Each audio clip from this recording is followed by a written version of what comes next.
L'église, elle est dans une cité. On met une estrade devant l'église. Et du coup, en fait, l'estrade est en plein dans la cité. Tout est carré, tout est carré. Une église au cœur d'un quartier, des rappeurs et un concert dans la rue. Ça s'appelle Elan Hood et j'en ai été le spectateur le 8 avril 2023. Tout est clair, tout est carré. Invité par l'église d'Elancourt, j'ai pris l'avion depuis Toulouse pour aller à la rencontre de ses membres, des habitants du quartier, ainsi que des artistes invités participant à l'événement. Il y a tellement de petits qui se perdent parce qu'ils ont vu les grands faire. On est d'accord ou pas? C'est vrai ou pas? On est toujours influencé par quelqu'un. Toujours. Et si on doit être des personnes qui influencent, venons on le fait positivement. On est ensemble. Tout d'abord, j'ai interviewé Jean, Tout est clair, tout est carré. ancien et responsable de l'église, qui m'a expliqué la vision de ce projet. Notre église est implantée en plein cœur d'Elancourt, de la ville d'Elancourt. Nous avons un souci permanent qui est de toucher la population élancourtoise. Quand je dis toucher, je veux dire par là que notre souci premier, c'est d'apporter la parole de Dieu, l'amour de Dieu à nos concitoyens qui habitent Elancourt. Ce sont d'ailleurs des jeunes qui ont imaginé ce concept d'Elancourt pour aller vers leurs concitoyens et parler de Jésus à chacun. Elan Hood, c'est donc un concept imaginé par des jeunes de l'église d'Elancourt souhaitant faire passer le message de l'évangile à travers un concert dont la forme musicale est adaptée à leur contexte géographique et social. Chaque année, on organise une semaine d'évangélisation à Elancourt, c'est-à-dire que des membres de l'église s'investissent pour aller sur les marchés, dans les centres commerciaux et dans notre quartier pour distribuer la bonne nouvelle. Et on a également un soutien de l'Institut biblique de Nogent, donc il y a des étudiants de l'Institut biblique qui viennent nous accompagner pour s'occuper aussi des jeunes, mais aussi distribuer avec nous sur les marchés et les tracts également. Ce concert, il vient vraiment clôturer cette semaine d'évangélisation. Aujourd'hui, on le fait ça à chaque fois le samedi, entre 16h et 19h, et on invite chaque année des artistes. Et avant, c'était essentiellement des groupes de louanges. Et depuis que j'ai pris en charge cette mission, j'ai invité plutôt des artistes du gospel urbain. Là-dessus, j'ai même pas réfléchi. J'ai dit oui, quelle heure, je voulais lieu, date, heure, octogone, frère. Le quartier, là, on est dans le vif du sujet. La question que tu te poses ensuite, c'est est-ce que ta musique va parler aux gens? Mais au final, après, je me suis dit, mais c'est pour ça que je fais de la musique. Bien sûr qu'il faut que j'y aille. Moi, je me suis tout de suite dit, c'est une occasion. C'est une occasion. Pourquoi? Parce que moi-même, déjà, je viens d'un quartier. Et se dire qu'il y a la possibilité de faire ça en plein milieu d'un quartier, je ne sais pas si les gens ils vont avoir les images parce que on est vraiment en plein milieu du quartier. C'est juste un truc de fou, c'est une aubaine, une opportunité de pouvoir partager des valeurs qui sont extrêmement bonnes. Carapace forgée, solide. Passe à 8ème dans le bolide.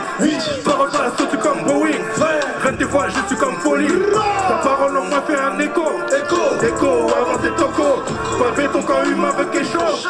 Attitude des fois pour les coucher. Elan Hood, c'est donc un concept imaginé par des jeunes de l'église d'Elancourt souhaitant faire passer le message de l'évangile à travers un concert dont la forme musicale est adaptée à leur contexte géographique et social. Les musiques urbaines, souvent décriées et accablées par des clichés qui leur collent à la peau, sont ici vecteurs de positivité et d'amour.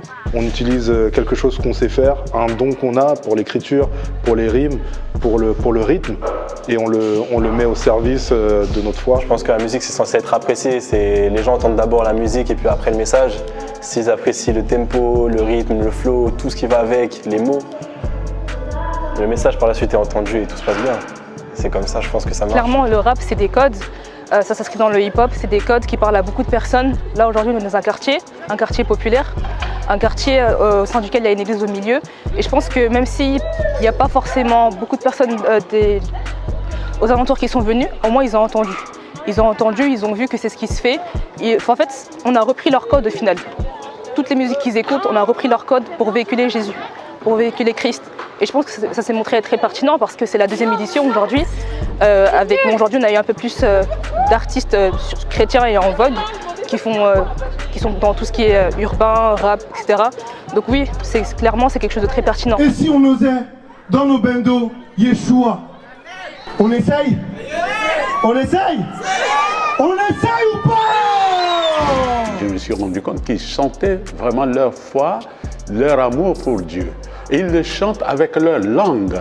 Et il est important d'utiliser la langue parlée par la personne à qui on veut parler pour se faire entendre. Si nous voulons communiquer l'amour de Dieu aux autres, nous devons utiliser la langue des autres. Je suis passée et j'ai entendu des jeunes dire « Ah, l'église, ils sont chauds hein. ». Et je me suis dit « Ah, franchement, c'est lourd, c'est lourd ». Nous, dans ce quartier-là, les chrétiens musulmans, ils sont solidaires entre eux. Il n'y a pas de différence, on a toujours vécu ensemble et ça se passe très bien. Le musulman, il fait son truc, le chrétien, il respecte, le chrétien, il fait son truc, le musulman, il respecte. Ça devrait se passer comme ça, normalement. Nous, on a l'habitude, en fait. Pour nous, ça choque pas, ça choque peut-être les autres, mais nous, ça ne choque pas, nous, en tout cas, ici. On a réuni le quartier. Ce qui est bien dans le quartier, c'est que quand on réalise des événements, que ce soit des événements chrétiens ou autres, le quartier sera toujours solidaire, le quartier va toujours suivre. Et là, j'ai été étonné de voir que les gens étaient nombreux. Des gens de toute origine, de toute culture, de toute religion, participaient au concert alors qu'ils ne connaissaient même pas les morceaux, même pas les paroles. Niveau ambiance, qu'il y ait un événement de ce type, déjà je pense que ça fait du bien à tout le monde. Ça crée quelque chose pour le quartier, même pour les gens qui n'ont pas l'habitude de ça, d'être tout le temps chez soi. Ça ramène une petite activité, même pour quelqu'un qui ne connaît pas ce genre d'événement. Moi, ça m'est déjà arrivé de passer à côté, on s'arrête, on regarde, il y a des concerts, que ça soit du rap, n'importe. On jette un coup d'œil, on est attiré, parce qu'il y a des fêtes, que ce soit dans n'importe quelle religion, on essaye d'instaurer ça dans le quartier, parce qu'on peut avoir des gens chrétiens qui viennent à une fête musulmane, ou des musulmans qui sont attirés par la fête, qui regardent, qui jettent un coup d'œil. On a déjà été invités à manger, tu vois, c'est quelque chose qui fait vivre le quartier, c'est bien, c'est une bonne chose. Toujours malgré mes péchés, je veux que devenir pieux. Moi je veux que devenir pieux, moi je veux que devenir pieux. Je m'efforce de prier car je sais pas si je vais au cieux. Après la mort, mon père, j'ai vu que mourir c'est pas pour les vieux. Ah, les habitants du quartier eux-mêmes nous ont dit le jour même, d'ailleurs, que lorsque les jeunes ont entendu la musique, ils sont venus. Et j'ai posé la question à plusieurs. Oui, j'ai entendu, je suis venu et j'ai envoyé des messages à mes copains pour leur dire venez, il y a de la bonne musique ici. Il n'y a pas de meilleur témoignage que cela. On est dans un quartier où en fait cette église elle est là depuis longtemps, depuis des décennies. Et je pense qu'on a eu toujours un bon accueil avec le voisinage. Et sans trop de problèmes en tout cas. Et c'est vrai qu'en général, l'année dernière en tout cas, quand on a fait le concert, les gens se mettent aux fenêtres et viennent nous voir, nous serrent la main, même des musulmans, hein, mais on est dans une entente cordiale. Donc ça reste du voisinage et derrière l'impact a été intéressant parce que même si les gens ne les a pas forcément revus à l'église, ils ont apprécié d'avoir une animation dans leur quartier. Ça leur donne une animation. Et en plus que l'église soit active, je pense que c'est ça qui est impactant.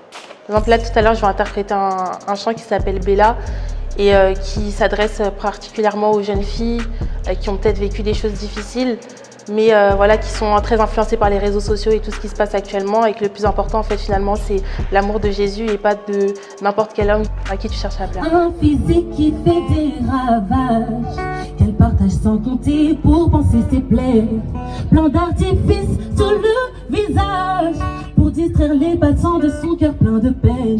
De croire en eux, c'est important, parce qu'aujourd'hui, on se rend compte qu'on vit dans une époque où on aime bien se critiquer les uns les autres, on aime bien se descendre, s'insulter. Et moi déjà, le premier message, c'est croire en eux. Des fois, tu fais des choses parce que tu n'as pas conscience de qui tu es. Et aujourd'hui, moi, c'est un peu dans cette dynamique-là que je viens, c'est révéler l'identité que les gens ont. Tu n'imagines pas à quel point tu es incroyable. Viens aujourd'hui, le 8 avril, tu prends conscience que tu es une perle de fou. Ensuite, l'amour. Ça, c'est le plus grand message, je pense. Ce monde a besoin d'amour, cette société a besoin d'amour, la France a besoin d'amour. Aimez-vous les uns les autres. Je pense qu'il y a une certaine, des valeurs qui sont à l'intérieur de l'Église qui peuvent être totalement bénéfiques à un quartier, à une ville, à un pays, surtout quand on voit les climats sociaux aujourd'hui où on veut que chacun reste dans son coin et voilà, on soit tous isolés. Je pense que l'Église, elle a ce rôle fédérateur où on peut montrer que on a de l'amour pour chacun, quelles que soient les origines ethniques, sociales. L'Église, elle a vraiment ce don de pouvoir rassembler les gens. Dire aux jeunes que forcément vendre de la drogue, voler ou plein de choses qu'on peut voir dans ce type de milieu, c'est pas forcément les choses qui peuvent les sortir de tout ce qu'ils éprouvent, que ce soit les épreuves, que ce soit à la maison, que à Dieu. Dieu est présent, de se confier à Dieu et Dieu chargera du reste. Plus qu'un lieu où l'on se réunit le samedi ou le dimanche, l'église dans son environnement est un lieu de vie sociale. Les chrétiens d'Elancourt l'ont bien compris en s'intégrant de manière judicieuse dans la ville. Elan Hood, c'est un témoignage vivant du vivre ensemble et quoi de mieux pour conclure ce reportage que de laisser la parole à ceux qui font l'église. Une question qu'une église doit se poser, c'est si on l'enlève dans la ville, quelle est la différence en fait? Pour moi, l'église, elle doit vraiment être... Elle doit être là. C'est même Jésus qui dit qu'on doit être des lumières. qu'on doit briller. Et une lumière, c'est fait pour être exposé pour qu'on voie la lumière briller. Et je pense que c'est important pour l'Église qu'elle se fasse remarquer, qu'on sache qu'elle est présente, qu'est-ce qu'elle véhicule.